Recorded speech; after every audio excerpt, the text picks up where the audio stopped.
آپ نے میری جان بچائی، کاش نہ بچاتے۔ اس نے ایک ٹھنڈی سانس لی۔ بری بات، زندگی بہت خوبصورت ہے لیکن میرے لیے نہیں۔ زندگی کا سفر تو جاری رہتا ہے تمکین، رک نہیں جاتا، اور کیا پتہ کوئی اور ایسا ہو جو آپ کو افروز کی طرح چاہتا ہو اور آپ کی خوشیوں کا متمنی ہو۔ تمکین نے جیسے اس کی بات سنی ہی نہ ہو، وہ ہولے ہولے کہہ رہی تھی، کیا ایسی دنیا میں جیا جا سکتا ہے جہاں بیوی شوہر کو زہر دے دے، اور شوہر بھی وہ جو چچا زاد بھی ہو، اور پھر ایک سوتیلی بہن اپنے بھائی کی نسل ختم کر دے، اس کی بیوی کو مروانے کی سازش کرے، صرف دولت کے لیے، جو آنی جانی چیز ہے، جو یہاں ہی رہ جائے گی اسی دنیا میں۔ میں جینا نہیں چاہتی، آپ نے مجھے کیوں بچایا؟ تمکین کی آنکھوں سے آنسو بہہ نکلے۔ اس دنیا میں اس سے بھی برا ہوتا ہے، لیکن پھر بھی یہ دنیا رہنے کی قابل جگہ ہے، دانیال نے نرمی سے کہا۔ یہاں ہزاروں اچھے لوگ بھی ہیں، دوسروں کے لیے جان دینے والے، دولت سے محبت نہ کرنے والے، پھر بھی میرا دل نہیں چاہتا جینے کو۔ تمکین، اللہ کی دی ہوئی نعمت کو ٹھکرانے سے اللہ ناراض ہوتا ہے۔ آپ کیا جانے اللہ نے یہ زندگی کیوں دی ہے، کیا مقصد ہے، کیا کام لینا ہے اللہ نے آپ سے؟ آپ ہیں کہ مسلسل فضول باتیں کر رہی ہیں۔ بھلا میری زندگی کس کام کی، کون ہے میرا اس دنیا میں؟ تمکین نے سوچا۔ یہ انکشاف کہ وہ شخص آپا کے کہنے پر اسے مارنے آیا تھا اس کے لیے انتہائی تکلیف دہ تھا۔ اس نے اعتراف کیا تھا کہ شہر بانو نے اس کے قتل کے لیے اسے 10,000 روپے دیے تھے۔ شہر بانو کے خلاف قتل کا مقدمہ چل سکتا ہے، دانیال نے کہا تھا، لیکن اس نے انہیں معاف کر دیا۔ افروز آپ کو آپا کہتا تھا، اس لیے میں آپ کے خلاف کچھ نہیں کر رہی، لیکن آپ میرے بچے کی قاتل ہیں، میں روز محشر اس قتل کا حساب لوں گی۔ اس نے ایبٹ آباد آنے سے پہلے شہر بانو سے کہا تھا۔ مہر بانو نے فائل میں موجود سارے کاغذات جن پر اس نے دستخط کیے تھے پھاڑ دیے تھے اور ممنون نظروں سے اسے دیکھا تھا۔ میں اسے روکتی تھی لیکن وہ بے بسی سے شہر بانو کو دیکھنے لگی تھی جو قہر آلود نظروں سے انہیں دیکھ رہی تھی۔ یہ بات مہر بانو نے ہی بتائی تھی کہ اسے دھکا نادر خان نے دیا تھا، اور اس سے پہلے شہر بانو نے مختلف دوائیاں اس کے دودھ اور چائے میں ملائی تھی کہ وہ بچہ دنیا میں نہ آ سکے۔ وہ بے حد نادم اور شرمندہ تھی اور اس کی ممنون بھی۔ پتہ نہیں اللہ مجھے میرے گناہ پر معاف بھی کرے گا یا نہیں، تم میرے لیے دعا کرنا۔ مہر بانو نے کتنی ہی بار اس سے اپنی بیٹی کے کیے کی معافی مانگی تھی۔ اماں پلیز آپ بار بار ایسا کہہ کے مجھے شرمندہ نہ کریں، اور پھر آپ کی یہ معافی میرے نقصان کی تلافی نہیں کر سکتی۔ مہر بانو کی آنکھوں میں آنسو آ گئے تھے۔ جانتی ہوں شہر بانو کا گناہ اور جرم ناقابل معافی ہے، لیکن ماں ہونا اس لیے، اور وہ انہیں دلاسا دے کر ان کے سامنے سے ہٹ آئی تھی۔ خود انہوں نے بھی تو افروز کے بابا کو زہر دیا تھا، اور یہی وہ بات تھی جو ان کے منشی دلیر خان نے اس روز افروز کو بتائی تھی، اور افروز کو یقین نہیں آیا تھا، لیکن دلیر خان نے بتایا تھا کہ یہ بات خود شاہ عالم نے انہیں بتائی تھی کہ انہیں سلو پوائزن دیا جا رہا ہے۔ اور پھر دلیر خان نے ڈاکٹر کے متعلق بھی افروز کو بتایا تھا جس نے افروز کے بابا کے شک کی تصدیق کی تھی، اور ایبٹ آباد میں افروز اس ڈاکٹر سے ملا تھا، اور ڈاکٹر نے اس بات کی تصدیق کی تھی کہ انہیں سلو پوائزن دیا جا رہا تھا، لیکن جب وہ ان کے پاس آئے تو پھر اس کے بعد کوئی علاج کارگر نہ ہو سکا، اور اس بات کی تاکید بھی انہوں نے کی تھی کہ یہ راز راز ہی رہے، وہ اپنے خاندان کا نام اچھالنا نہیں چاہتے۔ انکل شکیل نے اسے یہ سب اس وقت بتایا تھا جب وہ پھلکوٹ سے ان کے ساتھ آ رہی تھی۔ افروز کو اس بات کا بہت دکھ تھا، اسے یقین نہیں آتا تھا کہ اس کی اماں اور آپا بھی۔ انکل شکیل اور عقیل پھلکوٹ آئے تھے اور انہوں نے مہر بانو اور شہر بانو کو وکیل کا نوٹس دکھایا تھا جس کی روح سے یہ گھر تمکین کا تھا۔ تمکین آپ کے خلاف کوئی کیس نہیں کرنا چاہتی، یہ اس کی بڑائی ہے، ورنہ اقدام قتل کا کیس کیا جا سکتا ہے، اور معصوم بچے کے قتل کا بھی۔ چاند شیر کا بیان ہی کافی ہے سزا کے لیے، انہوں نے شہر بانو اور مہر بانو سے کہا تھا۔ فی الحال ہم تمکین کو لے جا رہے ہیں، آپ یہ گھر خالی کر دیں۔ جائیداد وغیرہ کی تفصیلات اور تقسیم کے متعلق جاننے کے لیے آپ افروز کے وکیل سے مل لیں، اور گھر کی چابیاں دلبر کو دے جائیں، انکل شکیل نے ان سے کہا تھا۔ یوں وہ اب پچھلے 6 دن سے ایبٹ آباد میں تھی۔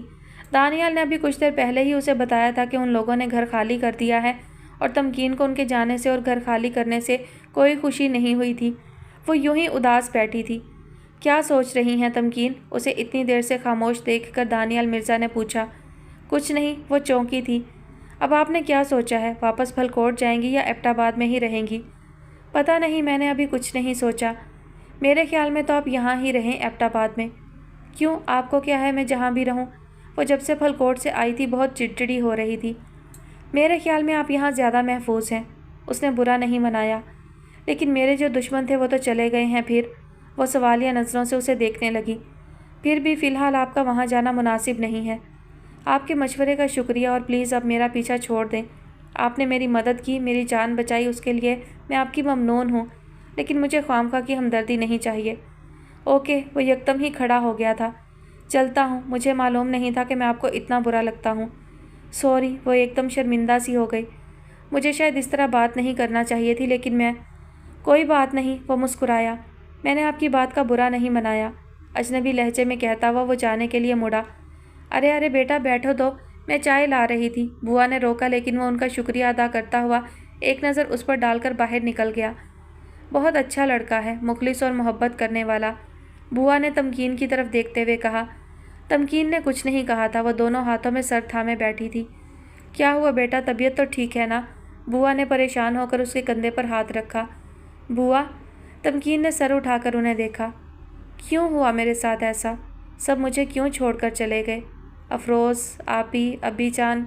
وہ رونے لگی تو بوا نے اسے ساتھ لگا لیا اور ہولے ہولے تھپکنے لگی، لیکن وہ روئے چلی جا رہی تھی اور لمحہ بلمحہ اس کی آواز بلند ہو رہی تھی۔ کیا پھلکوٹ سے جی بھر گیا ہے جو آپ ایبٹ آباد آ گئے ہیں؟ بس کیا بتائیں تمکین بی بی، پھلکوٹ اب ویران سا لگنے لگا تھا، سو بوریا بستر باندھ کر یہاں آ گئے۔ دانیال مرزا نے تمکین کی بات کا جواب دے کر اسے بیٹھنے کا اشارہ کیا۔ وہ ابھی شکیل انکل کے گھر آئی تھی، اسے عقیل کے ساتھ بینک جانا تھا اور دانیال کو دیکھ کر حیران ہوئی۔ آپ کب آئے یہاں؟ وہ اس کے سامنے والے صوفے پر بیٹھ گئی۔ میں گیا ہی کب تھا، وہ مسکرایا۔ میرا مطلب ہے میں تو تبھی ایبٹ آباد آ گیا تھا جب آپ آئی تھیں۔ کیوں، آپ کو کراچی واپس نہیں جانا؟ ایسے ہی کیسے چلا جاؤں، کوئی امید، کوئی آس کا جگنو تو ہاتھ میں آئے۔ آپ تو کہہ رہے تھے کہ آپ کی تحقیق مکمل ہو چکی ہے۔ کیا کچھ سمجھ میں نہیں آیا آپ کو؟ چلگوزوں کے درخت… کیا بتائیں آپ کو تمکین بی بی، ابھی تو ہم کچھ کہنے کی پوزیشن میں نہیں ہیں۔ تمکین نے الجھی ہوئی نظروں سے اسے دیکھا، تبھی عقیل نے ڈرائنگ روم میں قدم رکھا۔ تم آ گئی ہو تمکین، میں تمہاری طرف ہی آ رہا تھا کہ دانیال آ گیا۔ تمکین کو حیرت ہو رہی تھی کہ صرف پھلکوٹ میں ایک دو ملاقاتوں کے بعد ہی عقیل کی دانیال سے اتنی دوستی ہو گئی تھی کہ دانیال اس کے گھر بھی آنے لگا تھا۔ دانیال یار، تمکین کو بینک میں کچھ کام تھا، مجھے اس کے ساتھ جانا تھا، تم رکو ادھر، چائے وغیرہ پیو، میں کچھ دیر میں آتا ہوں۔ نہیں، کوئی ایسا ضروری کام بھی نہیں ہے عقیل بھائی، ہم کل چلے جائیں گے، آپ انہیں کمپنی دیں۔ ارے تمو یہ… عقیل ہنسا۔ صبح سے شام تک میرے ساتھ ہی ہوتا ہے۔ تمکین نے حیرت سے اسے دیکھا۔ دراصل میں عقیل کو اس کا بزنس سیٹ کرنے میں مدد دے رہا ہوں۔ اچھا، تمکین کو ہنسی آ گئی۔ کیا آپ کا کام ہر ایک کی مدد کرنا ہے؟ تھینک گاڈ، دانیال نے آہستگی سے کہا اور بغور اسے دیکھا۔ وہ آج بہت بہتر اور پرسکون لگ رہی تھی، ورنہ عقیل سے اسے پتہ چلتا رہتا تھا کہ وہ بہت ڈسٹرب اور اپسیٹ ہے، اور اگر ایسا تھا تو بالکل نیچرل تھا۔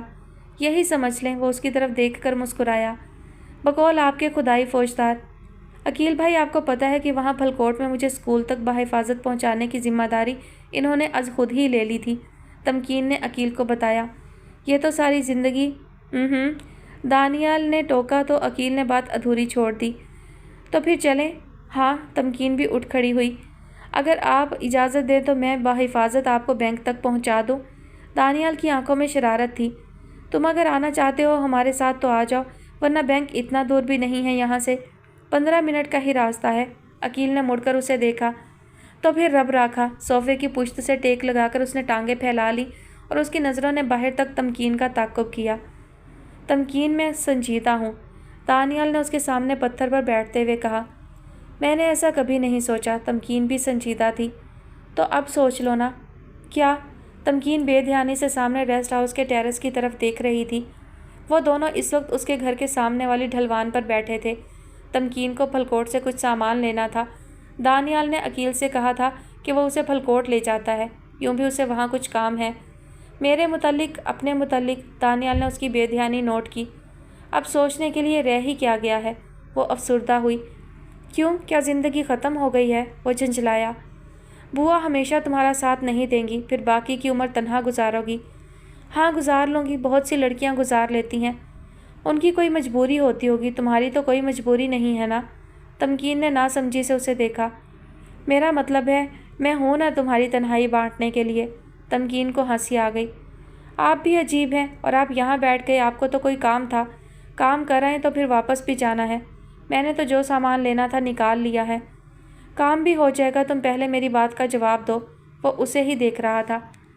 آپ کو کوئی کام نہیں تھا، اور پہلے بھی جب جب اس طرح کی کوئی بات ہوتی تھی تو آپ کو کوئی کام نہیں ہوتا تھا، آپ صرف میری وجہ۔ وہ بات کرتے کرتے خاموش ہو گئی۔ ہاں تو نہیں ہے کوئی کام، اس نے تیزی سے کہا۔ تو پھر اس کا کیا مطلب ہے؟ آپ کی سمجھ میں نہیں آتا؟ تمکین نے نفی میں سر ہلایا۔ اس کا مطلب یہ ہے کہ مجھے تم سے محبت ہو گئی ہے، سمجھی آپ؟ اور یہاں میں جھک نہیں مار رہا، اچھی بھلی جاب چھوڑ کر آپ کی محبت میں خوار ہو رہا ہوں، اور اسی محبت۔ وہ لمحہ بھر کے لیے خاموش ہو گیا۔ اور یہ جو تم سمجھ رہی ہو نا کہ میں نے محض ہمدردی میں تمہیں پرپوز کیا ہے، تو سن لو کہ یہ ہمدردی نہیں، محبت ہے، اور ہمدردی میں کوئی کسی سے شادی نہیں کرتا۔ آج کل کے دور میں کوئی ایسا ولی نہیں ہے، سمجھی تم؟ یہ تو وہ محبت ہے جو پہلی دفعہ تمہیں دیکھتے ہی دل میں اتر آئی تھی۔ اسے ہی شاید کیوپڈ کا تیر چلنا کہتے ہیں۔ یہ محض اتفاق تھا کہ میں نے بالا کوٹ کے بجائے پھل کوٹ آنا چاہا تھا، اور تب میرے دل میں یہ خیال نہیں آیا تھا کہ میں تم سے ملوں گا۔ حالانکہ آپ ہی نے مجھے بتایا تھا کہ تم افروز کی وفات کے بعد پھل کوٹ میں ہی ہو، اور جب میں نے پہلی بار تمہیں ٹیرس پر کھڑے دیکھا تھا تو تم مجھے… وہ تیز تیز بول رہا تھا، اور تمکین ہاتھ گود میں دھرے خاموشی سے اسے سن رہی تھی۔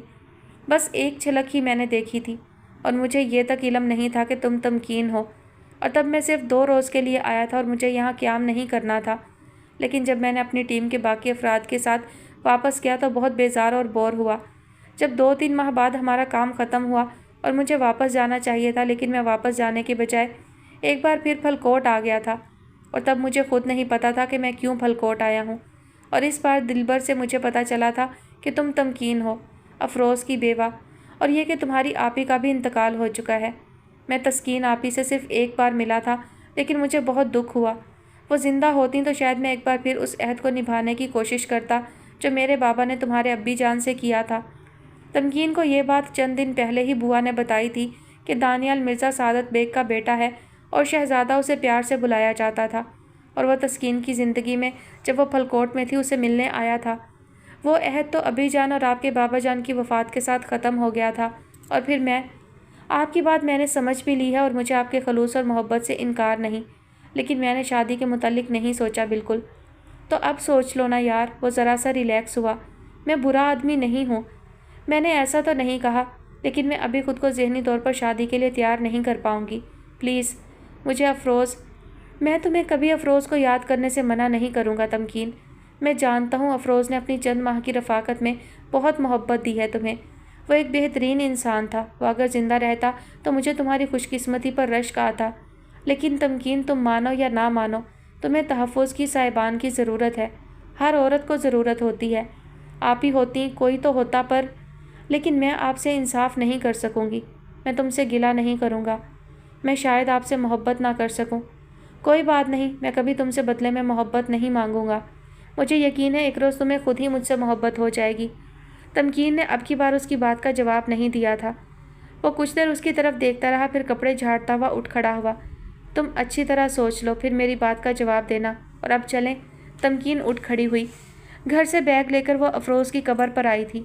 کیا وہ کبھی افروز کو بھول سکتی ہے؟ نہیں، کبھی نہیں۔ فاتحہ کے بعد وہ کتنی ہی دیر تک قبر کے پاس بیٹھی رہی۔ دانیال مرزا پچھلے 2 ماہ سے اشاروں کنائیوں میں کوئی نہ کوئی بات کہتا رہتا تھا، جسے وہ سمجھ کر بھی نظر انداز کر جاتی تھی۔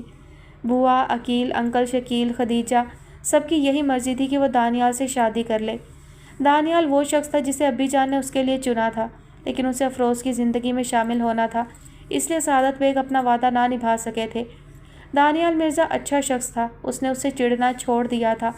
وہ گھر آتا یا عقیل کے گھر اس کی ملاقات تمکین سے ہوتی، وہ دوستوں کی طرح ہی اس سے بات کرتی تھی، لیکن اس نے کبھی ایک لمحے کے لیے بھی نہیں سوچا تھا کہ وہ کبھی دانیال سے شادی کرے گی۔ نہیں، میں اپنی زندگی تنہا گزار سکتی ہوں، افروز کی یادوں کے ساتھ۔ اس نے وہاں ہی قبر کے پاس بیٹھے بیٹھے سوچا۔ میرا خیال ہے اب چلیں، دیر ہو گئی تو بوا پریشان ہو جائیں گی، اور پھر مناسب بھی نہیں ہے دیر سے جانا۔ دانیال نے کہا تو وہ پلکوں پر اٹکے ہوئے آنسو ہاتھوں کی پشت سے پہنچتے ہوئے کھڑی ہو گئی، اور دونوں آگے پیچھے چلتے ہوئے نیچے اترنے لگے۔ ارے تمکین، تم جا رہی ہو؟ میں ابھی چائے بنوانے جا رہی تھی، خدیجہ نے تمکین کو چادر لیتے دیکھ کر پوچھا۔ ہاں، بہت تھکاوٹ ہو گئی ہے، کچھ ریسٹ کروں گی، رات کو آؤں گی پھر۔ ٹھیک ہے، آرام کر لو جا کر، تم اپنی صحت کا بھی تو خیال نہیں رکھتی ہو۔ بوا نے تمہاری بہت شکایتیں کی ہیں۔ عقیل کی شادی کی مصروفیات میں تم سے بات نہیں کر سکی، اب فارغ ہوئی ہوں تو تمہاری خبر لیتی ہوں۔ تمکین کے لبوں پر مدھم سی مسکراہٹ نمودار ہوئی۔ بوا تو چاہتی ہیں کہ میں کھا کھا کے پہلوان بن جاؤں۔ خیر اب تو تم جاؤ، بعد میں بات ہوگی۔ خدیجہ بھی مسکرا دی۔ عقیل کی شادی کو سادگی سے ہوئی تھی، پھر بھی بے حد تھکاوٹ ہو گئی تھی۔ رات بھی وہ سب جاگتے رہے تھے۔ بارات بالا کوٹ جانا تھی تو واپس آتے آتے خاصی دیر ہو گئی تھی۔ صبح کے قریب کہیں جا کر آنکھ لگی تھی، لیکن ولیمہ چونکہ دن کا تھا اس لیے انکل شکیل نے سب کو ہی جگا دیا تھا، اور پھر فارغ ہو کر گھر آتے آتے 5 بج گئے تھے۔ تمکین کچھ دیر تو بیٹھی تھی، لیکن پھر اٹھ کھڑی ہوئی تھی۔ 2-3 گھنٹے کی نیند لے لوں تو رات تک فریش ہو جاؤں گی۔ یہی سوچتے ہوئے چادر ٹھیک طرح سے اپنے گرد لپیٹتے ہوئے وہ باہر نکلی تو اپنی جیپ کے ساتھ ٹیک لگائے کھڑے دانیال مرزا کو دیکھ کر وہ ٹھٹک کر رک گئی۔ آپ یہاں کیوں کھڑے ہیں؟ حال سے تمام بچا ہوا کھانا لے کر ابھی آیا ہوں۔ کھانا اندر بھجوا کر سوچ رہا تھا کہ آپ بھی کچھ دیر آرام کر لیں اپنے ہوٹل جا کر، یہاں اندر تو بہت ہنگامہ ہے۔ ابھی میں بھی کچھ دیر سونے کے لیے گھر جا رہی ہوں، اس نے خلوص سے مشورہ دیا۔ تمکین، دانیال نے ایک گہری نظر اس پر ڈالی۔ میں صبح واپس جا رہا ہوں، 2-3 دن کراچی رہ کر امریکہ چلا جاؤں گا۔ ہفتہ بھر پہلے ہی چلا جاتا، لیکن عقیل کی شادی کی وجہ سے رک گیا تھا۔ لیکن میری وجہ سے اگر آپ کو کوئی تکلیف… کیسی بات کرتے ہیں آپ؟ تمکین نے اس کی بات کاٹ دی۔ آپ کی وجہ سے تو میں کئی بار موت کے منہ میں جانے سے بچی، اور آپ تو میرے ایسے دوست ہیں جن سے میں نے ہر بات شیئر کی ہے۔ یہ دوستی دائمی دوستی میں بھی بدل سکتی تھی تمکین، اگر آپ چاہتی تو۔ اتنی جلدی یہ سب ناممکن ہے، بہت مشکل۔ تو دانیال کی آنکھیں چمک اٹھیں۔ میں انتظار کر سکتا ہوں تمکین، 1 سال 2 سال، تم کوئی آس کا دیا تو میرے ہاتھ میں تھماؤ۔ ابھی سے میں کچھ کیسے کہہ سکتی ہوں دانیال؟ تمکین نے پہلی بار اس کا نام لیا۔ ہو سکتا ہے 2 سال بعد بھی میں اپنے آپ کو افروز کی یادوں سے آزاد نہ کر سکوں۔ بے شک ہمارا ساتھ مختصر تھا، لیکن… اس نے بے بسی سے دانیال مرزا کی طرف دیکھا۔ آپ اپنی زندگی کے 2 سال رائگاں کر دیں اور…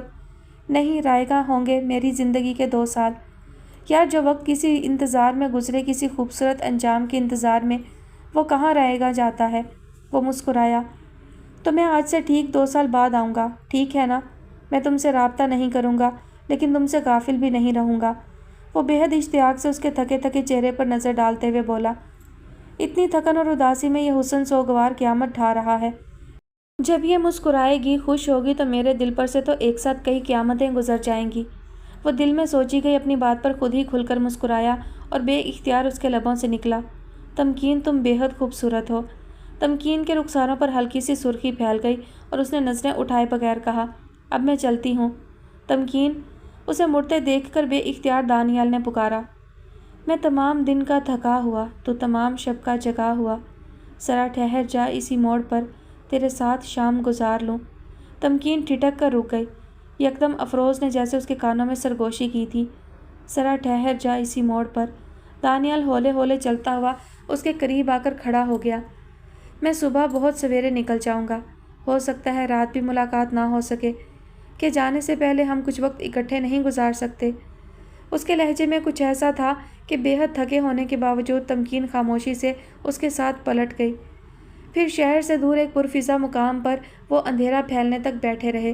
اس شام دانیال نے اسے اپنے متعلق، اپنے بابا جان کے متعلق بہت کچھ بتایا، اپنے خواب، اپنی سوچیں، اپنے بچپن کی یادیں اس سے شیئر کیں۔ پتہ ہے تمکین، میرے بابا جان مجھ سے بہت پیار کرتے تھے، ہم دونوں جیسے ایک دوسرے کے دل میں رہتے تھے۔ جب انہوں نے مجھے بتایا کہ انہوں نے میرا رشتہ طے کر دیا ہے تو مجھے ذرا بھی اعتراض نہیں ہوا، اور جب آپ ہی نے مجھے بتایا کہ تمہاری شادی ہو چکی ہے تو مجھے لگا جیسے میری کوئی بہت قیمتی متاع کھو گئی ہے۔ میں جانتا تھا کہ وہ لڑکی جسے بابا جان نے میرے لیے منتخب کیا ہوگا وہ یقیناً یونیک ہوگی، اور شاید اس پوری دنیا میں کوئی اور لڑکی ویسی نہیں ہوگی۔ ہے نا عجیب بات؟ وہ ہولے ہولے ہنسا تھا۔ وہ لڑکی جسے میں نے دیکھا تک نہیں تھا، اس کے کھو جانے کا دکھ میں نے ہفتوں منایا تھا۔ اسے خدا حافظ کہنے سے پہلے ایک بار پھر دانیال نے اسے باور کرایا تھا کہ وہ ٹھیک 2 سال بعد پھر آئے گا۔ 2 سال بہت ہے نا تمکین، ذہنی طور پر خود کو تیار کرنے کے لیے، لیکن اگر تم پھر بھی خود کو مائل نہ کر سکیں اس رشتے کے لیے تو میں مزید 2 سال 4 سال 8 سال انتظار کر سکتا ہوں۔ حسب معمول اس کی بات سنے بغیر وہ تیز تیز بولتا چلا گیا تھا، اور پھر تمکین کئی دن بے حد اداس رہی، جیسے کوئی اچھا دوست اس سے بچھڑ گیا ہو۔ پھر ہولے ہولے اس نے خود کو مصروف کر لیا، جاب نے بہت حد تک اسے مصروف کر دیا تھا اور وقت گزرتا جا رہا تھا۔ ماما، کیا آپ میرے لیے اداس ہوتی تھیں اور مجھے یاد کرتی تھیں؟ ہاں میری جان، میں تمہیں بہت یاد کرتی تھی۔ تمکین نے مسکرا کر تیمور کی طرف دیکھا اور اس کا ہاتھ پکڑ کر ڈھلوانی راستے سے نیچے اترنے لگی۔ وہ افروز کی قبر پر فاتحہ پڑھنے کے بعد ادھر ادھر کے ٹیلوں پر اور پہاڑوں پر گھومنے کے بعد واپس گھر جا رہے تھے۔ تیمور کو افروز کی طرح یہ جگہ، اس کے ارد گرد کا منظر سب بہت پسند تھا۔ پہاڑوں کے پیچھے سے سورج کو نکلتے اور ڈوبتے ہوئے دیکھنا اسے بھی بہت پسند تھا۔ مام کہتی تھی تمہارے پاپا تمہارے لیے بہت اداس ہوں گے اور انہیں تمہارا بہت انتظار ہوگا، لیکن انہوں نے کبھی آپ کا نہیں بتایا۔ انہیں میرے متعلق پتہ جو نہیں تھا جانو۔ تمکین نے چلتے چلتے رک کر اس کا رخسار تھپ تھپایا۔ اور آپ کو پتہ تھا میرا؟ ہاں، وہ مسکرائی۔ مجھے تمہارا بہت انتظار تھا، لیکن اس نے اپنی سسکی کو اپنے اندر ہی دبا لیا۔ وہ تو اس دنیا میں آنے سے پہلے ہی اس ظالم دنیا سے روٹ کر چلا گیا تھا، لیکن پھر اللہ نے اس کی خالی جھولی کو بھر دیا۔ اللہ بھی کس کس طرح اپنے بندوں پر مہربان ہوتا ہے۔ انکل افضل جو افروز کے بابا جانی کے دوست تھے اور جو امریکہ میں افروز کے ساتھ تھے، انہوں نے اسے اپنے بچوں کی طرح ہی عزیز رکھا تھا۔ ایک دن اچانک تیمور کو ساتھ لیے ایبٹ آباد آ گئے تھے۔ انکل شکیل اسے دیکھ کر حیران رہ گئے تھے۔ وہ تیمور کو دیکھ رہے تھے، یوں لگتا تھا جیسے افروز کا بچپن لوٹ آیا ہو۔ وہ سارا کا سارا افروز کی طرح تھا، بالکل ویسی ہی ناک، ویسے ہی ہونٹ، ویسی ہی آنکھیں، بس ذرا اس کی رنگت افروز کے مقابلے میں زیادہ فیئر تھی۔ وہ اس وقت عقیل بھائی کی بیوی کے پاس ہی بیٹھی تھی اور تیمور کو دیکھ رہی تھی۔ یہ انکل شکیل نے اس کی طرف اشارہ کیا تھا، افروز کا بیٹا ہے۔ وہ بے اختیار تیمور کی طرف بڑھی تھی اور اس نے اسے اپنے ساتھ لگا لیا تھا۔ افروز نے اسے کتنا تلاشا تھا، لیکن میری جانے کہاں غائب ہو گئی تھی۔ انکل افضل انکل شکیل کو افروز کی شادی کے متعلق بتا رہے تھے اور وہ تیمور کو دیوانوں کی طرح دیکھے جا رہی تھی۔ 3 ماہ قبل میری نے تیمور کو میرے اپارٹمنٹ میں چھوڑ دیا، ایک خط کے ساتھ جو اس نے افروز کو لکھا تھا۔ وہ افروز کی موت سے باخبر نہیں تھی۔ تمکین نے وہ خط پڑھا تھا۔ اس نے لکھا تھا، افروز میں چاہتی تھی کہ اب کے جو بچہ ہو میں اسے خود پالوں۔ حکومت مجھ سے وہ بچہ نہ لے جیسا کہ پہلے ویلفیئر والے لے جاتے تھے۔ میں جانتی تھی کہ اگر میں تمہارے ساتھ رہوں تو بچے کی خاطر تم ہمیشہ میرے ساتھ زندگی گزارو گے، لیکن میں خود کو تمہارے قابل نہیں سمجھتی تھی۔ میں تمہیں تمہاری نیکی اور اچھائی کی سزا نہیں دینا چاہتی تھی۔ مجھے بچہ مل گیا تھا۔ میرے بچے کا باپ موجود تھا جو کہ ایک اعلیٰ پوسٹ پر تھا۔ ویلفیئر والے اسے مجھ سے نہیں چھین سکتے تھے۔ 2 بار جب انہوں نے مجھے پکڑا تو میں نے انہیں بتایا کہ تم پاکستان گئے ہوئے ہو۔ اس کے برتھ سرٹیفکیٹ میں تمہارا نام باپ کی جگہ موجود ہے۔ نہ بھی ہوتا تو کوئی بھی اسے دیکھتے ہی کہہ سکتا ہے کہ یہ تمہارا بیٹا ہے۔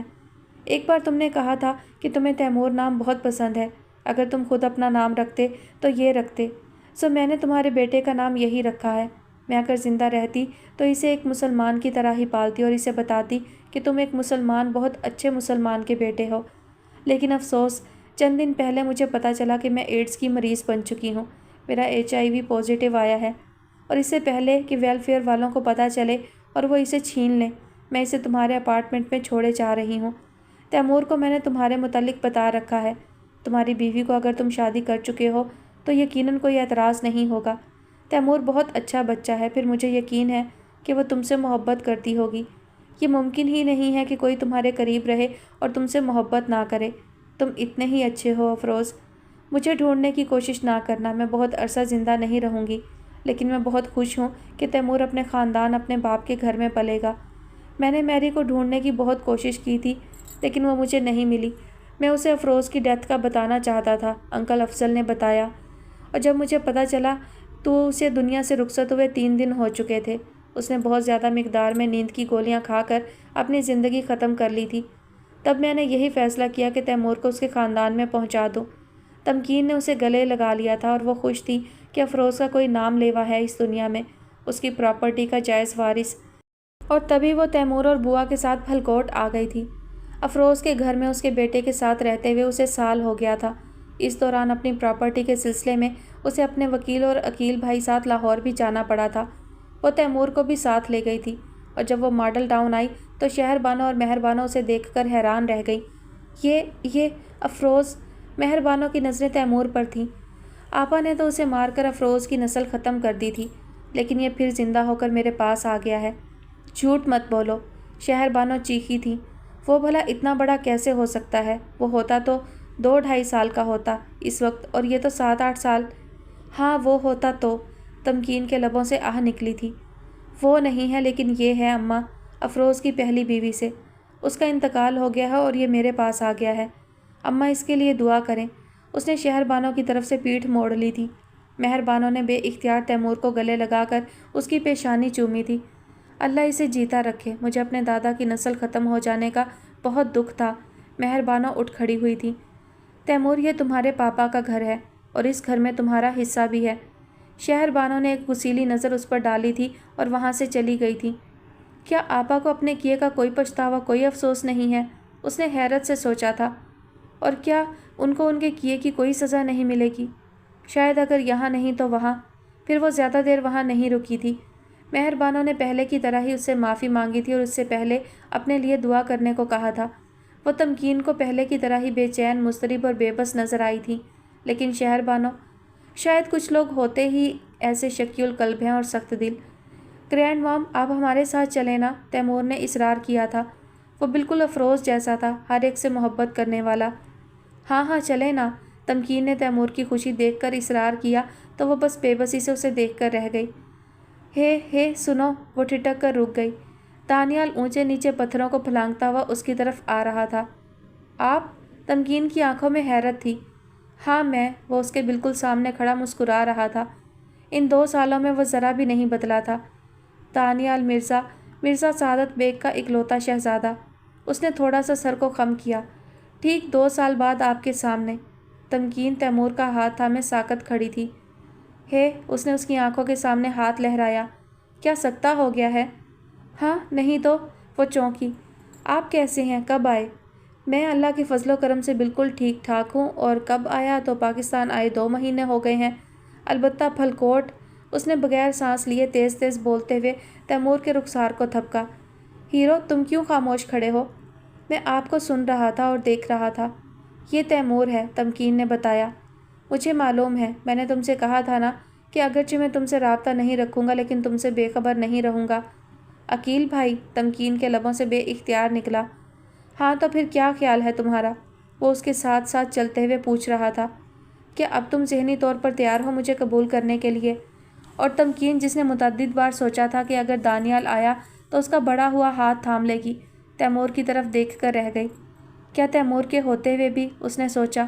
تبھی تیمور اس کا ہاتھ چھڑا کر بھاگ گیا۔ تیمور، سنبھل کر بیٹا۔ ڈونٹ وری مام، وہ دور کھڑا ہنس رہا تھا۔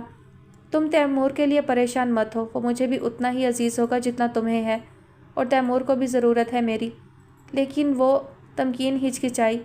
آج وہ اپنی بات نہیں کر رہی تھی۔ وہ میرا مسئلہ ہے، دیکھنا وہ میرا سب سے بڑا حمایتی ہوگا، اور تمہیں تو پھر وہ لفٹ ہی نہیں کرائے گا میرے ہوتے ہوئے۔ جی نہیں، بیٹے ماؤں سے زیادہ قریب ہوتے ہیں، بے اختیار ہی وہ بولی تھی۔ تو اس کا مطلب ہے کہ میرا انتظار رائے گا نہیں گیا۔ دانیال کی آنکھیں چمکنے لگی تھیں۔ لیکن وہ ساری پراپرٹی، پیسہ جو افروز کا ہے، وہ میں ابھی سے تیمور کے نام کر دوں گی۔ اور اس نے بے اختیار کہا لگایا۔ اگر یہ بات تم نہ کہتی تو میں کہہ دیتا۔ تھینکس تمکین۔ ویسے مجھے بوا کے سامنے دامن پھیلانا چاہیے یا انکل شکیل سے درخواست کرنی چاہیے؟ تمکین نے اس کی بات کا جواب نہیں دیا تھا۔ وہ تیمور کو دیکھنے لگی تھی جو نیچے ایک پتھر پر بیٹھا ان کی طرف دیکھ رہا تھا۔ دانیال نے اس کی طرف دیکھ کر وکٹری کا نشان بنایا تو وہ اچھل کر کھڑا ہو گیا اور چلایا، پاپا کانگریچولیشن۔ تمکین نے حیرت سے اس کی طرف دیکھا۔ یہ تیمور کیا کہہ رہا تھا؟ یار کچھ نہیں، مبارکباد دے رہا ہے، دانیال نے معصومیت سے کہا۔ بڑی گہری دوستی ہے ہماری۔ لیکن یہ دوستی کب اور کیسے ہوئی؟ تمکین الجھی سی اسے دیکھ رہی تھی۔ اسی 1 ماہ میں جب سے پھلکوٹ میں ہوں۔ آپ 1 ماہ سے یہاں ہیں اور مجھ سے ملنے آج آئے ہیں؟ تو تم سے تو پورے 2 سال بعد ملنے کا وعدہ تھا نا؟ دانیال اسی معصومیت سے کہہ رہا تھا۔ اور آج ٹھیک 2 سال بعد؟ اور تمکین کو ہنسی آ گئی۔ آپ بھی عجیب آدمی ہیں۔ کیا بتایا آپ نے تیمور کو؟ یہی کہ تمہاری مام مجھ سے ناراض ہو گئی ہیں اور تم دعا کرو کہ وہ راضی ہو جائے، اور یہ کہ میں بھی اس سے اتنا ہی پیار کرتا ہوں جتنا اگر اس کے افروز پاپا ہوتے تو کرتے۔ تمکین کچھ کہتے کہتے رک گئی۔ وہ تیمور کے قریب پہنچ گئے تھے جو آنکھوں میں چمک لیے سرخ چہرے کے ساتھ دونوں کی طرف دیکھ رہا تھا۔ شاید کتاب زندگی میں یہی لکھا گیا تھا، ایسا ہی ہونا تھا اس طرح۔ تمکین نے سوچا اور تیمور کا ہاتھ پکڑ کر بہت اطمینان اور سکون سے گھر کی طرف چلنے لگی، اور دانیال حسب معمول اس کے ساتھ ساتھ چلتے ہوئے تیز تیز بول رہا تھا۔ ختم شد۔ جی تو ڈیئر لسنرز، کہانی اپنے اختتام کو پہنچی۔ آپ سب کو کہانی کیسی لگی یہ آپ کمنٹ سیکشن میں ضرور بتائیے گا۔ مجھے کہانی بہت اچھی لگی، بہت ہارٹ ٹچنگ تھی۔ ہاں تھوڑی سی بیوقوفیاں بھی تھیں، مطلب عقیل جو ہے وہ ہر وقت افروز کے ساتھ رہا تھا، عقیل بھی اور اس کے والد بھی، اور انہوں نے ظاہر ہے سارے کارروائی جو بھی افروز نے کی جائیداد وغیرہ نام کرنے کی، تو اس نے ضرور کچھ نہ کچھ عقیل کو تو بتایا ہوگا نا، تو پھر عقیل نے کیوں نہیں بتایا؟ عقیل کیوں بے خبر تھا؟ وہ سارے معاملات میں ساتھ ساتھ تھا، اور پھر اس نے جو ہے تمکین کو بھی نہیں بتایا، اور تمکین اتنی بیوقوف نکلی کہ مطلب اس کو سب کچھ نظر آ رہا تھا، حالات نظر آ رہے تھے، اس کے باوجود بھی وہ جا نہیں رہی تھی، وہ وہیں رہ رہی تھی، مطلب بیوقوفوں والی حرکتیں کر رہی تھی وہ۔ اس کو تھوڑا بہت تو اندازہ ہونا چاہیے تھا نا، اتنا بھی کوئی انسان بیوقوف نہ ہو، اور وہ تو اچھی خاصی پڑھی لکھی اور سمجھدار تھی، کچھ چیزوں کو انسان خود بھی دیکھے، سوچے سمجھے، کچھ دوسروں کی حرکتوں کو آبزرو بھی کرے، دوسروں کے رویے کو بھی دیکھے سوچے، تو اس کو اندازہ ہو ہی جاتا ہے تھوڑا بہت تو۔ خیر کوئی بات نہیں، کبھی کبھی انسان جذباتیت میں ایسا ہی ہو جاتا ہے۔ وہ زیادہ تر افروز کی یادوں میں گم رہنے کی وجہ سے شاید ایسی تھی کہ اس کا اور کسی جانب دھیان ہی نہیں جاتا تھا۔ کہانی کا اختتام اچھا ہو گیا، خوشی ہوئی۔ امید ہے آپ سب کو کہانی پسند آئی ہوگی۔ کامنٹ سیکشن میں اپنی رائے کا اظہار ضرور کیجیے گا۔ انشاءاللہ ایک چھوٹے سے بریک کے بعد نئے ناول کے ساتھ حاضر ہوں گی۔ تب تک اپنا خیال رکھیے گا، مجھے اپنی دعاؤں میں یاد رکھیے گا۔ اللہ حافظ۔